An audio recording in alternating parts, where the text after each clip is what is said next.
महाराज, मगधराज ये पूर्व इतिहास भली भांति जानते हैं। महाराज महापद्मानंद ने कलिंग पर आक्रमण करके कलिंग की विपुल संपत्ति सहित आराध्य देव भगवान ऋषभ देव का पावन विग्रह लूटकर ले गए थे, जो आज भी मगध के कोषागार में अपूज्य पड़े हैं। कृपया यदि आप कलिंग जीन सहित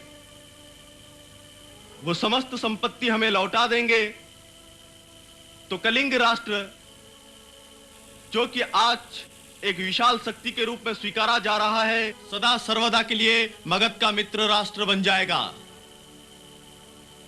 वैसे भी इस विषम राजनीतिक परिस्थिति में, जबकि आपके चारों ओर शत्रु शक्तियां मंडरा रही हैं, आपको हमारे जैसे शक्तिशाली मित्र की आवश्यकता है।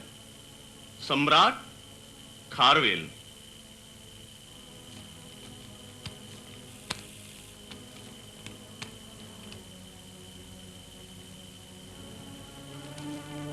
ये मैत्री पत्र नहीं, धमकी है, धमकी।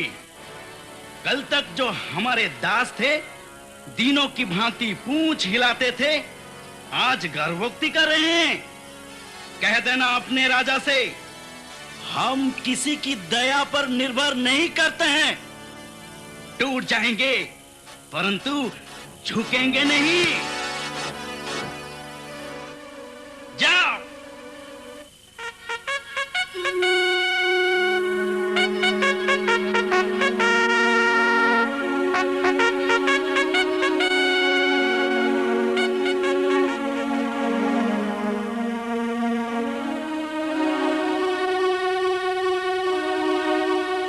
हे सम्राट, आपके निर्देश के अनुसार आपका शांति पत्र लेकर मगधराज बृहस्पति मित्र के सम्मुख उपस्थित हुआ, परंतु खेद के साथ आपको सूचित करना पड़ता है कि उन्होंने आपके शांति प्रस्ताव की अवज्ञा कर हमें निराश लौटा दिया है। हमारे मैत्री भाव को मगधराज बृहस्पति मित्र द्वारा इतनी बड़ी अवज्ञा, इतना बड़ा अपमान। अब ये दिग्विजय अभियान कोई नहीं रोक सकता। अब ये दिग्विजय अभियान परम आवश्यक है। अगर हम ये दिग्विजय अभियान नहीं करेंगे तो हमारी ये पवित्र आर्य भूमि भारत खंड विखंड होकर कमिश्री जैसी विदेशों के चंगुल में फंस जाएंगे। अरे, आप हंस रहे हैं गुरुदेव? महाराज, इतिहास मत सुनाइए, स्वयं इतिहास बनिए, स्वयं। सोचने दीजिए, हमारे कलिंग के स्वाभिमान और गौरव के प्रतीक कलिंग जिनको वे लूट कर चले गए, हमारे स्वाभिमान को मगध ने हमसे छीनकर अब तक उससे वंचित रखा है।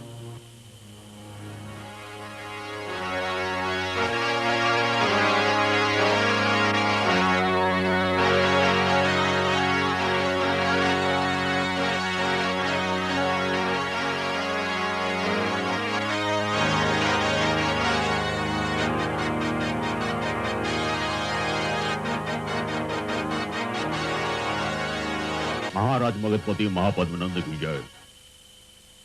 कलिंग के समुद्र तट पर स्थित आदिनाथ ऋषभ देव की भव्य प्रतिमा, जिसे यहां से ले जाकर हम मगध की शोभा बढ़ाएंगे। पूज्य भगवान आदिदेव की प्रतिमा को उन्होंने साम्राज्य की शोभा और सजावट का सामान बना दिया। फिर मगध के सम्राट अशोक ने भी आक्रमण कर कलिंग को निर्जन बना दिया।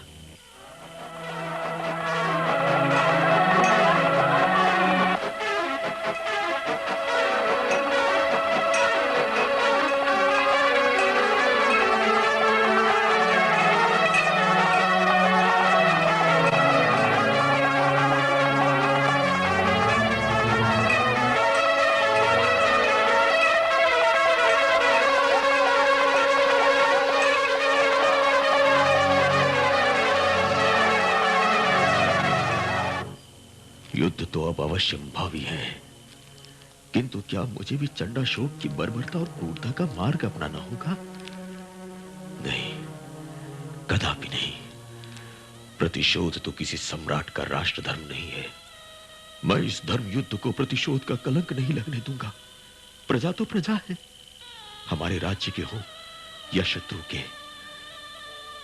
निर्दोष क्यों मरे, लहू की नदी क्यों बहे, विभत्स नरसंहार क्यों हो, विधवाओं की चूड़ियां क्यों टूटे, क्यों क्यों?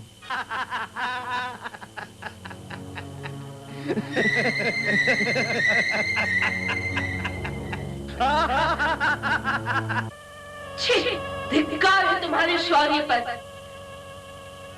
कलिंग विजय करके सम्राट कहलाना चाहते हो? कैसा सम्राट है रे तू? अब इन सबों पर राज करो राजा, इन सबों पर राज करो। यदि तुम्हें कारुवा की रक्त रंजित प्रिय नहीं लगती तो ये रक्तपात बंद कर दे। कलिंग पर आक्रमण की भूल मत करना। और यदि इस निरंकुश चंडाशोक ने कलिंग पर आक्रमण कर दिया तो कलिंग तुम्हें ऐसी शिक्षा देगा कि तुम्हारे ये कृपाण सदा सर्वदा के लिए खंडित हो जाएगी। चंडाशोक, नरभक्षी आतताई, जघन्य पापी राजा, तूने ऐसे कितनी कलिंग माताओं की गोद सुनी कर दिया। क्या तेरे रक्त की प्यास अब भी नहीं बुझी? जो घाव हमने अपने हृदय पर खाए हैं वो घाव उन्हें नहीं देंगे, किंतु माँ का वचन, माँ का वचन। पुत्र, एक बार नहीं, दो बार कलिंग मगध द्वारा अपमानित हुआ है। वह दुष्ट राजा मगधपति महापद्मनंद आदिनाथ भगवान ऋषभ देव को कलिंग से ऐसे ले गया जैसे यमराज शरीर से प्राण निकाल कर ले जाते हैं। कलिंग की प्रजा ने क्या कम दुख सहे हैं पुत्र?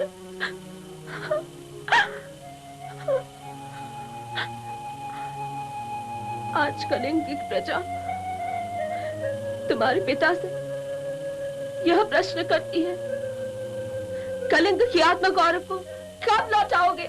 कब? मत रो माँ, आपका रोता मुख हमें प्रिय नहीं लगता। मत रो माँ। पुत्र, यह हम नहीं रो रहे हैं, हमारे नेत्रों से प्रजा के आंसू बह रहे हैं। माता, हम वचन देते हैं,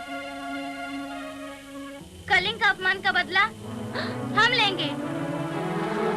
हम भगवान ऋषभ देव को कलिंग वापस लाएंगे। हमें शपथ है आपकी। पुत्र, माता से तो मैंने कलिंग जिन वापस लाने का शपथ लिया था। क्या वह शपथ पूर्ण नहीं होगा? क्या वह केवल मेरी अपनी माता का दिया हुआ शपथ था? नहीं, वह कलिंग माता की सौगंध थी। एक और माता के मस्तक को छूकर लिया हुआ शपथ है, तो दूसरी ओर पिता के चरणों को छूकर उनको दिया गया वचन भी है। एक पिता और सम्राट होने के नाते मैं तुमसे 3 वचन मांगता हूं पुत्र। आप आज्ञा कीजिए पिताश्री। अपनी अंतिम श्वास तक आपकी आज्ञा का पालन करूंगा, ये मेरा अटल वचन है। साधु पुत्र, कलिंग अपने आत्मगौरव को पुनः प्रतिष्ठित करने के लिए चेदी वंश वचनबद्ध है। मुझे ज्ञात है पिताश्री, मगधों से कलिंग के अपमान का बदला लूंगा। पद्मनंद द्वारा हरण की गई आदिनाथ ऋषभ देव की प्रतिमा को पुनः लाकर कलिंग के आत्मगौरव की अभिवृद्धि करूंगा। पुत्र, आदिनाथ तुम्हारा कल्याण करे।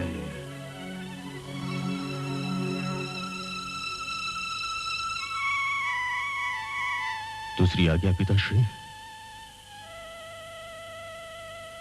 पुत्र, ये धर्मों पर अपनी आस्था बराबर बनाए रखना एवं प्रजा का पालन इस तरह करना जैसे पिता अपने पुत्र का पालन करता है।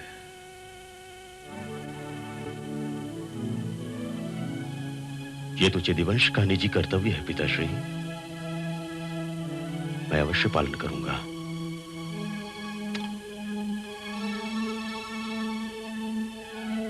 आप तीसरी आज्ञा दीजिए पिताश्री। बालिकाओं को अपने पुत्री समान प्यार और स्नेह देना युवा वालाओं को भगनी के समान सम्मान देना और वृद्ध महिलाओं को माता समान आदर देना पुत्र। आपकी आज्ञा शिरोधारी है पिताश्री। अपने चरित्र एवं कर्मों से चैदिवंश को कभी कलंकित नहीं करूंगा। बस पुत्र बस, तेरी प्रति कही गई उदार ऋषियों की भविष्यवाणी अवश्य सफल होगी पुत्र, अवश्य सफल होगी। अपने ही शपथ और वचनों से विमुख हो जाना तो किसी सम्राट को शोभा नहीं देता। नहीं, युद्ध तो करना ही पड़ेगा। पूज्य गुरुवर जैन मुनि अहिंसा का संदेश देते हैं, परंतु उन्होंने तो कहा है कि सत्य और धर्म की रक्षा के लिए उठने वाले खड्ग को हिंसा का कलंक नहीं लगता। राष्ट्र की सुरक्षा के लिए किए गए युद्ध से धर्म की रक्षा होती है, और राष्ट्र के अपमान को सहना अहिंसा नहीं कायरता है। कल तक जो हमारे दास थे, दीनों की भांति पूंछ हिलाते थे, आज गर्भोक्ति कर रहे हैं।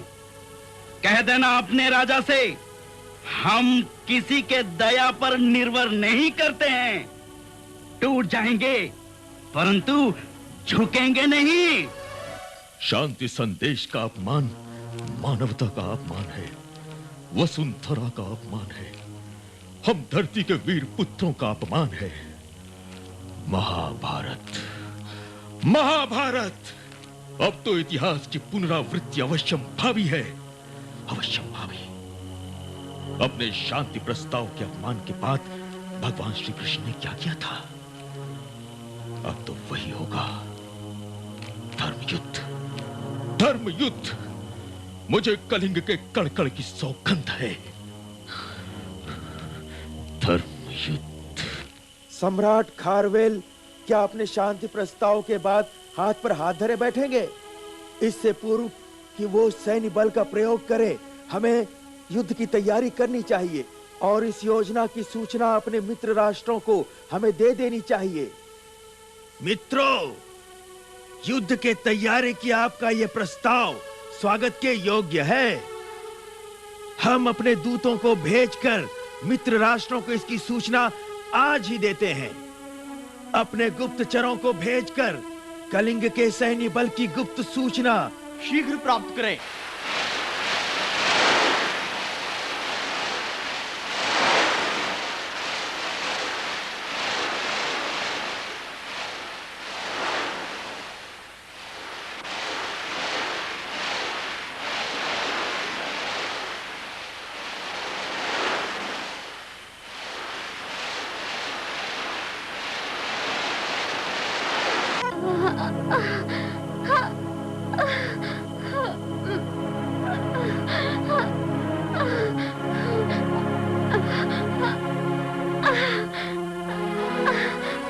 धैर्य रखो महारानी, धैर्य रखो।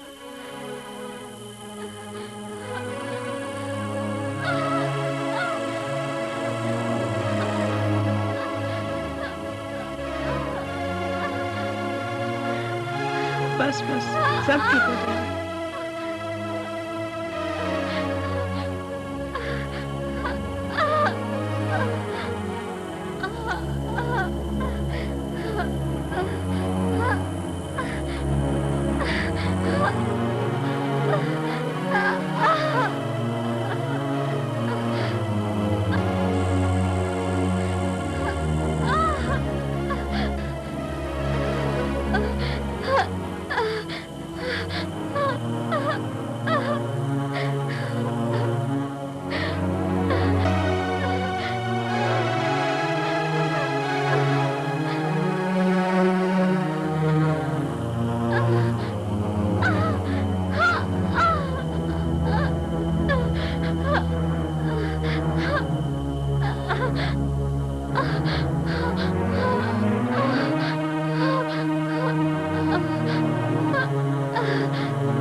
राजमाता बधाई हो, कलिंग के युवराज ने जन्म लिया है। हे आदिनाथ, आपकी जय हो।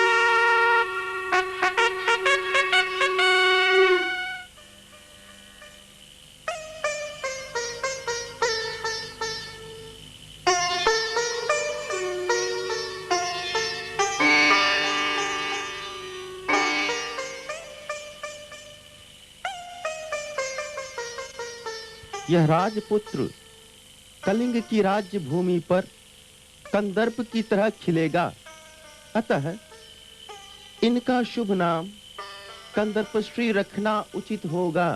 साधु साधु साधु। जैसी आपकी आज्ञा। राजपुरोहित जी, आप ही ने भविष्यवाणी की थी कि सम्राट खारवेल के राष्ट्राभिषेक होने के 7वें वर्ष में एक भाग्यशाली पुत्र उत्पन्न होगा। वह सत्य हो गया।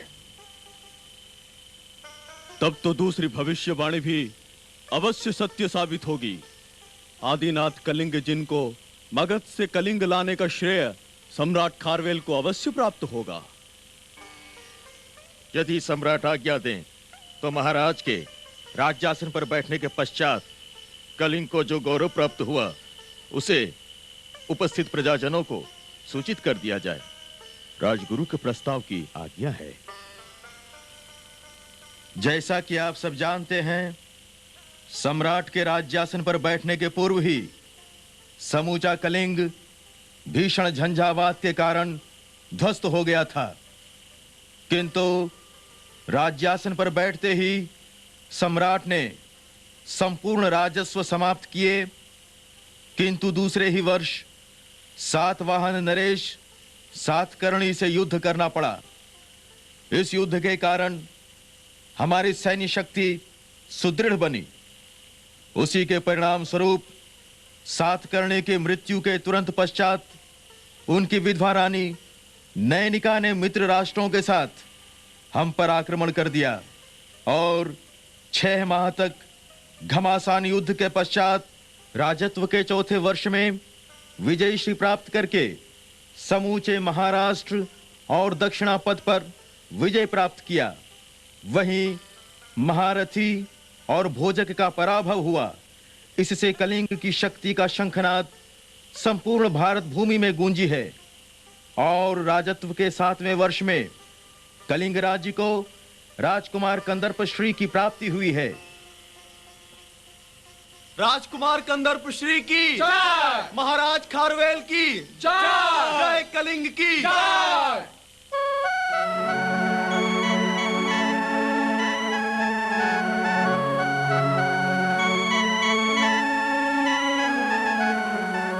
झूठ है,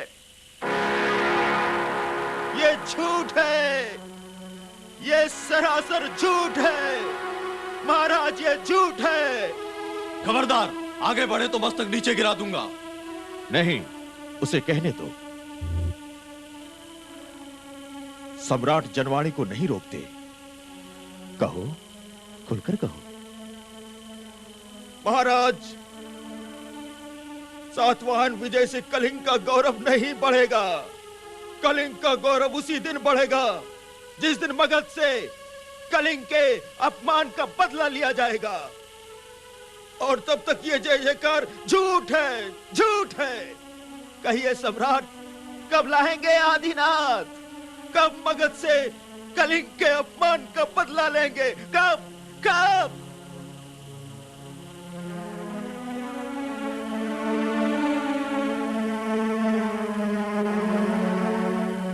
प्रिय राष्ट्र भक्तों, सच्ची जनवाणी राजा का आत्मसंबल होती है। हम आपके नैतिक प्रश्नों का सम्मान करते हैं।